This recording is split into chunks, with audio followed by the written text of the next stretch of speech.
Dominating Fortnite no builds can be hard, especially on controller. But this video has 5 quick tips to help you win every game. Just remember, if any of the tips help, subscribe. Let's jump right into it. Tip 1 to dominating no builds on controller is to adjust your sensitivity. I think that this is the single most important thing in no build. A fast sensitivity just can't work. You have to be so accurate in no builds because every single shot counts. So because of this, here's what I think your settings should look like, and here's why. First of all, your slide hold time should be between a 0.08 and 0.15. Because if you go any lower than this, then you can't go straight from a sprint to a crouch. You automatically always slide. Then none of these settings really matter until you get to the look sense. This is because your look sensitivity is both your movement for all of this, and at the same time it's your non-ADS aim, which you use a lot. I find that 43% for both horizontal and vertical with a slight turning boost on horizontal and vertical is the perfect middle ground. It feels fast enough so my movement is great, but it also feels slow enough to where I can have really accurate non-ADS aim. ADS sense is also very important. And for controller players, it's typically a lot harder for us to hit long-range shots. But I've found that having my ADS sensitivity on 7% horizontal, 9% vertical, and that tiny boost again is perfect. I found it really easy to track players, whether they're gliding through the air, whether they're sprinting or just walking normally, whether they're shockwaving through the air at like a super awkward angle, whether they're grappling. Literally in every situation, I found this ADS sense to be perfect. You can also hit some pretty nice snipes on this ADS sense. Then the settings finish off with being linear, and then these are just my dead zones. Tip 2 to dominating no builds on controller is along the same lines as tip 1, and that's to optimize your binds for the game mode. In no builds, you obviously don't need switch mode or edit, so that alone frees up 2 binds. However, these binds that I'm about to recommend are only for players that don't ever plan on playing builds, because we're pretty much going to revamp the binds to where they're bad for builds but really good for no builds. In no builds, jump, sprint, and crouch are the 3 most important actions. The goal with really any controller binds is to put the most important actions on the most accessible button, and by that I mean the buttons you can click without moving your thumbs off the sticks. Because of this, if you play no claw, no paddles, and only play no build, I recommend putting jump on L3, putting sprint on right D-pad, and then putting crouch on R3. So now I can sprint, I can jump, and I can slide all without moving my thumbs off the sticks, which is in turn gonna make my aim way better, which is also gonna make me way better at no build. If you do want to play builds as well, or you play either claw or paddles, you can use the video that's linked in the middle of my description to find your specific best binds. After applying just these first 2 tips, along with some practice to get used to everything, I can guarantee you'll see a noticeable increase in your skill and probably a noticeable increase in wins. Tip 3 to dominating no builds on controller is to have an optimized weapon loadout. First, let's start with the assortment of the weapon bar. So for preferred item slots, this is what I've found to work the best in no build. First slot is the shotgun because it's the heavy hitter and you want to be able to get to it the fastest. Second slot is specifically the mobility, so you can use it to push someone and instantly switch to your shotgun for the heavy hitting shot. Third slot, heals, because it takes the fastest to get to and you don't really need to get to your heals that quickly. Fourth slot is the ever going rotation slot, so this can be another heal slot if it's early game. It could be another mobility slot if you're further away from zone. This could be a sniper or a goo gun slot, but the 5th slot is always AR. Now you can go from shotgun to a quick follow-up with the AR spray. You can go from a snipe to a quick AR spray to finish the job. Basically, it's all super optimized to make sure you can quickly get to whatever items you need. Tip 4 to dominating no builds on controller is to pick a good drop spot. Obviously, landing like tilted, coney, or any hot drop is risky, and that leads to a lower chance of winning. So drop spots are more of a personal thing. I personally like a little bit of early game and mid game fights, but let's put some emphasis on that little bit because I don't want to be swarmed by like 10 people like what would happen at coney or tilted. So my personal favorite drop spot is the mid-map lake floating platform. Here you can easily get max shield by all the barrels, as well as buy shockwaves for mobility from the NPC, and there's usually always a few people either contesting the drop or very close by. The drop also of course has the balloons. You can clear some major ground. However, if I'm feeling a bit more passive and I don't really want to fight anyone or even see anyone off drop, my go-to spots are the top left mountain or the bottom left chair. Both of these spots have vaults if you find a key, and both have decent rotation to get out of there, and I'm giving you examples of my favorite spots. I'm not saying you should specifically go to these spots, but you can use something like the website fortnite.gg and find a spot that has these key things. The first thing is that it needs a decent amount of loot. It also needs to give you some good mobility items. It needs to have some rotation options to leave the spot, and it should have either a vault or hollow chest nearby if you find keys. You can also kind of base your drop spot on how many people you want to fight early game, and you do that by simply picking more popular spots or less popular spots. Tip 5 to dominating no builds on controller is to pay attention to your positioning. In no builds, literally each fraction of a second actually matters, so controller players have to be smarter about where they place themselves because your movement is naturally just slower on controller. Keyboard and mouse no build players like Tifo can easily flick and either start shooting or flick to get a shockwave or shelter down. And while controller players can do the same thing, it's just how controller works, which makes players slower. To adjust for this, controller players can get a better chance of winning by doing things like chilling on the non-active side of zone or avoiding running at the base of hills. It's all simple awareness and positioning stuff like this to make sure you don't get caught off guard. Now that I've told you 5 tips to dominate the lobby, let me put my money where my mouth is and actually show you a full game where I'm applying all these tips. First of all, I got a pretty bad drop to here, but I can just hit this,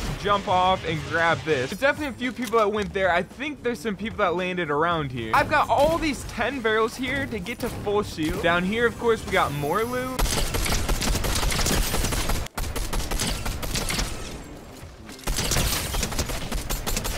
Oh, let's go.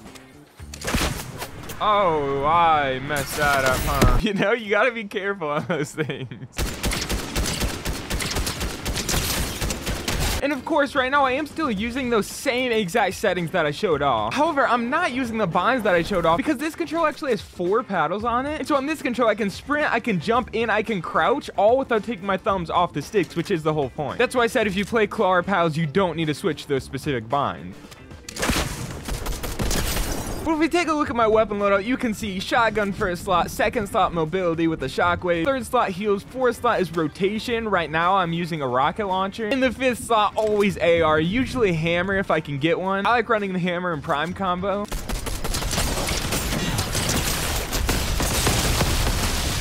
Oh my. Now, I am in a very scuffed spot here, but I'm trying to like play the outskirts. This is one of those things where in no build specifically, you just kind of got to be aware and put yourself in a good spot to win.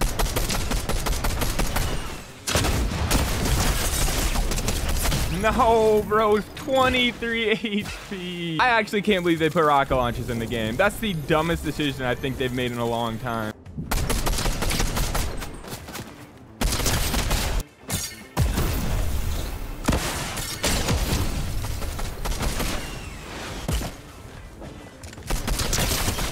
Let's go.